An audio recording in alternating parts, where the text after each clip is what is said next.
Ok, bienvenue encore. C'est notre dernière leçon dans la catégorie théologie.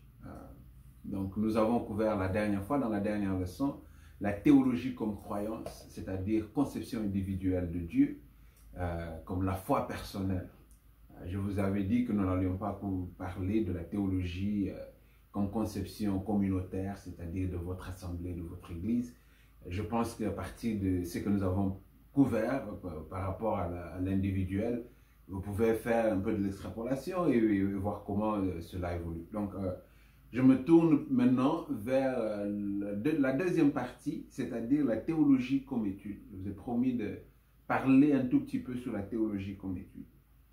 Et donc, à part ce que l'on a comme croyance personnelle, comme foi personnelle, qui est également nommée théologie, il y a ce qu'on appelle la théologie de nos jours, c'est-à-dire la formation, les études dans les choses de Dieu, les choses concernant Dieu.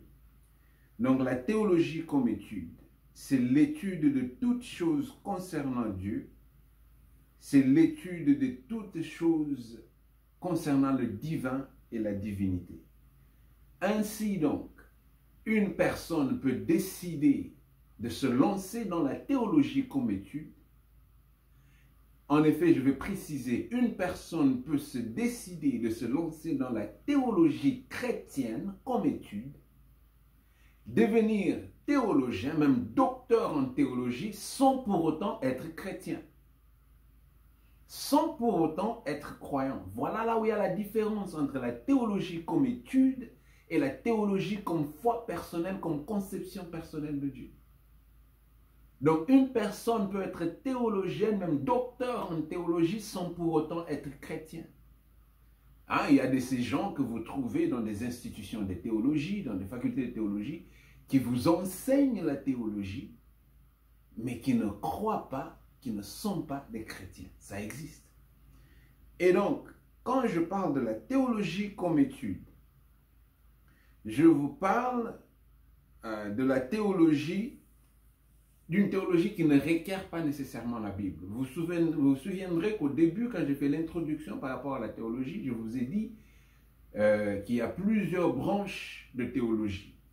Si vous faites la théologie, si vous êtes comme moi par exemple, moi j'ai choisi la branche qui se focalise sur la prédication, mais il y a ceux qui peuvent se focaliser sur l'historique de la Bible, il y a ceux qui peuvent se focaliser sur l'interprétation de la Bible, il y a ce qu'on appelle la systématique des théologies, donc la théologie systématique. Donc il y a plusieurs branches de théologie. Il y a la théologie constructive, il y a donc, vous voyez qu'il y a le pastoral, on se focalise sur le pastoral. Et donc vous vous rendrez compte qu'il y a certaines branches de théologie qui ne nécessitent pas du tout la Bible.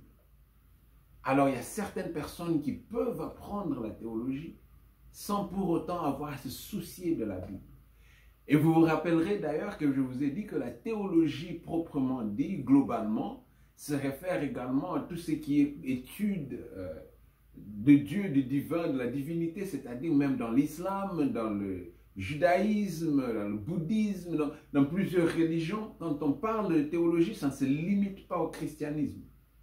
Mais quand il s'agit de la théologie chrétienne, ben là, on parle nécessairement de la Bible. Donc, pour commencer, la théologie comme étude, comme je disais, c'est une théologie qui ne requiert pas nécessairement la Bible. La théologie comme étude, là, je vous ramène un peu dans la leçon antérieure, c'est-à-dire la dernière leçon que nous avons couverte. C'est une théologie qu'on acquiert à travers ce que j'avais appelé la théologie acquise. C'est-à-dire que la théologie comme étude peut se manifester à travers des études bibliques, des échanges et débats, des lectures, des recherches.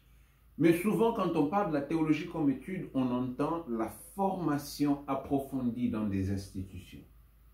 Hein, c'est-à-dire des centres de formation, facultés de théologie, même au sein des églises, certaines églises offrent des formations en théologie, ou bien on peut le faire soi-même. Donc, quand on parle de la théologie comme étude, je parle d'une théologie que les gens font comme profession. Donc on étudie la théologie, on étudie les choses divines, on étudie les choses de Dieu, non pas pour affermir sa foi, mais pour acquérir une connaissance qu'on peut ensuite transmettre à des étudiants, à des élèves, à des disciples, des personnes qui veulent apprendre. Donc la théologie comme étude peut amener quelqu'un à devenir professeur de théologie, mais ne requiert pas nécessairement la foi. C'est ainsi que vous trouverez certains professeurs de théologie dans des facultés de théologie, oui, même des facultés de théologie chrétiennes, mais qui ne sont pas croyants. Donc, je voulais faire cette distinction entre la théologie comme foi personnelle, comme croyance personnelle, comme conception individuelle de Dieu, des choses de Dieu, et la théologie comme étude. Je vous donne donc rendez-vous dans le prochain chapitre, dans la prochaine leçon, où nous allons passer maintenant à la vitesse chrétienne pour regarder un peu la théologie chrétienne. Et là, nous allons commencer par une étude, un regard un peu, jetant un regard sur la Bible. Et à partir de la Bible, maintenant, nous allons parler de plusieurs thèmes. Et donc, je vous dis à la prochaine, que Dieu vous bénisse et j'espère vous revoir bientôt.